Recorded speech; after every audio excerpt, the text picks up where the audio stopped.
Venga, vamos allá. Vamos a empezar viendo el entorno virtual. ¿Qué es esto del entorno virtual? Bueno, antes de nada os tengo que comentar que es un entorno virtual si no lo he llegado a ver en el vídeo, ¿verdad?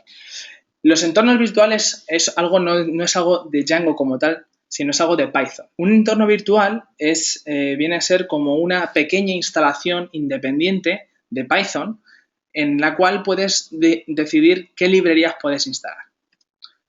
Y esto es una buena práctica. Por así decirlo, es como tener una pequeña máquina virtual con una versión de Python y con una serie de librerías instaladas para solo utilizarlas en un desarrollo. En el desarrollo con Python, una buena práctica es que para cada desarrollo independiente que hagas, cada desarrollo tenga un entorno virtual diferente.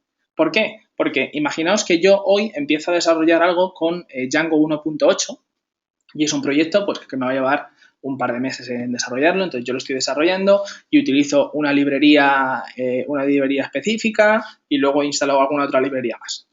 Y si yo instalo esa librería a nivel de mi máquina, es decir, para que en todos los desarrollos esté instalada esa librería, si yo el día de mañana voy a desarrollar una aplicación con Django 1.9, porque ha salido ya Django 1.9, tendría que hacer una cosa. O si instalo Django 1.9 estaría machacando, entre comillas, la instalación de Django 1.8 en mi máquina. Por tanto, el proyecto antiguo podría tener problemas de compatibilidad porque todavía no lo he portado a Django 1.9. Pero claro, el proyecto nuevo quiero iniciarlo con Django 1.9. Entonces, para evitar ese tipo de problemas, lo que hacemos es tener entornos virtuales diferentes. Para un proyecto creamos un entorno virtual en el cual instalamos las dependencias que nos hagan falta y además eso nos va a permitir generar lo que se llama un fichero de dependencias para que cuando queramos distribuir la aplicación o desplegarla en un servidor, lo que es en nuestro repositorio, ¿vale? Porque evidentemente esto lo gestionaríamos con Git o un sistema de control de versiones similar. En nuestro repositorio pondríamos ese archivo de dependencias para que cuando yo lo lleve al servidor a desplegar, le diga a Python, oye, instala todos estos requisitos, instalas todas estas librerías, lo mismo necesito 7 librerías, pues necesito Django porque es mi framework, necesito Django REST Framework porque estoy haciendo un API y necesito también Django Push Notifications porque envía notificaciones push. Pues esas 3 dependencias las instala automáticamente. Viene a ser, si tenéis experiencia con Java, como Maven o como Gradle, o en el mundo de iOS es como si fuera CocoaPods, ¿vale? Parecido. Te creas el pod file con las dependencias, pues esto va a ser algo similar. ¿Cómo funciona esto del entorno virtual? Bueno, pues para crear un entorno virtual desde la consola, yo tengo que utilizar el comando virtualenv y a continuación darle un nombre al entorno virtual, que habitualmente se le llama env, de environment, ¿vale?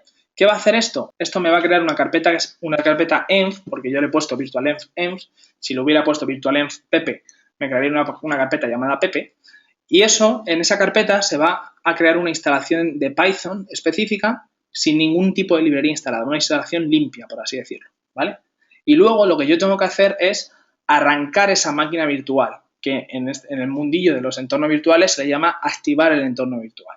¿Cómo se hace eso? Utilizando el comando source y tenemos que ejecutar el comando activate que está dentro de la carpeta bin dentro del entorno virtual. En este caso sería source and bin activate, ¿vale?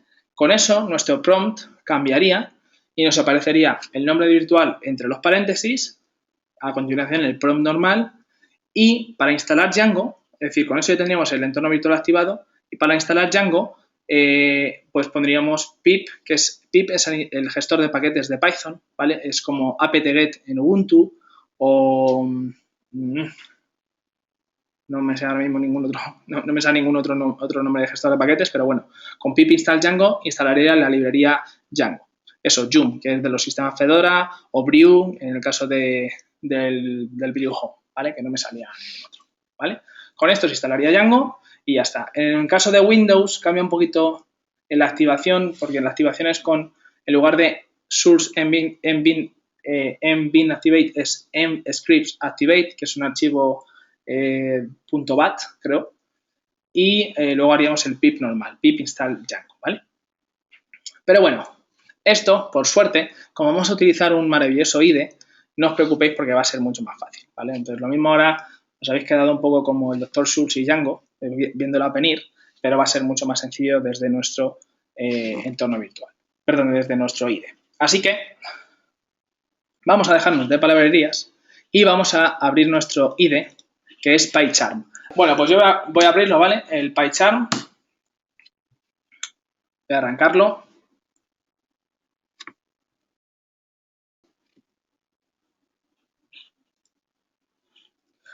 A lo mismo a alguno le suena la interfaz. PyCharm es primo hermano de Android Studio, ¿vale? De hecho, digamos, tanto Android Studio como PyCharm son hijos de IntelliJ, ¿vale? Que es el hermano mayor de toda la suite de JetBrains, que es la empresa que ha desarrollado este IDE. Entonces, lo que vamos a hacer primero es crearnos nuestro entorno virtual. Entonces, nuestro entorno virtual, lo que vamos a hacer es, nos vamos aquí al botón, a la opción de Configure, nos vamos a Preferences, ¿vale? Y nos vamos aquí donde pone Default Project y aquí en Project Interpreter. Aquí en Project Interpreter puede que os aparezca esto de System Python 2.75, 2.6, yo tengo 3.43 porque también tengo instalado Python 3 y luego aquí tengo pues unos entornos virtuales creados, ¿vale? Nosotros vamos a crear el nuestro entorno virtual. Para crear un entorno virtual nuevo, nos vamos aquí al menú este de la rueda y nos aparece una opción que pone Create Virtual Env.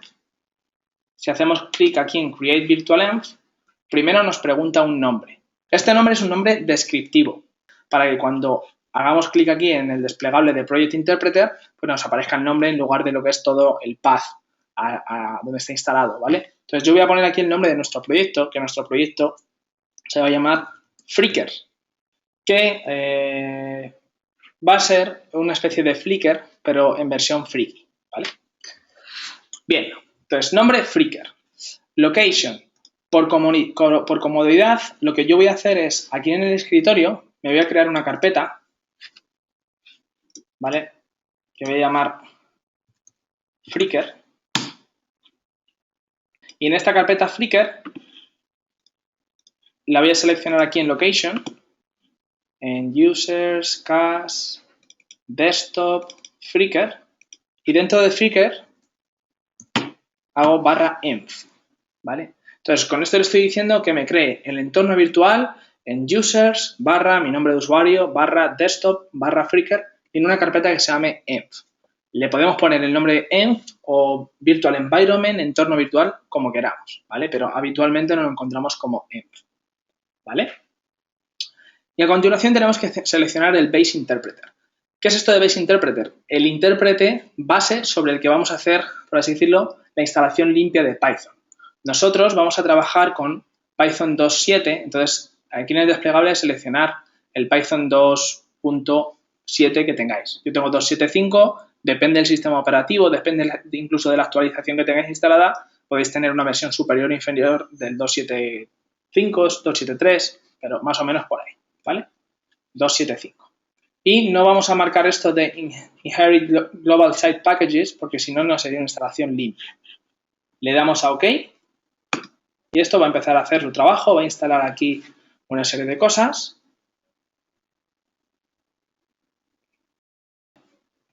Y con esto ya ha creado el entorno virtual.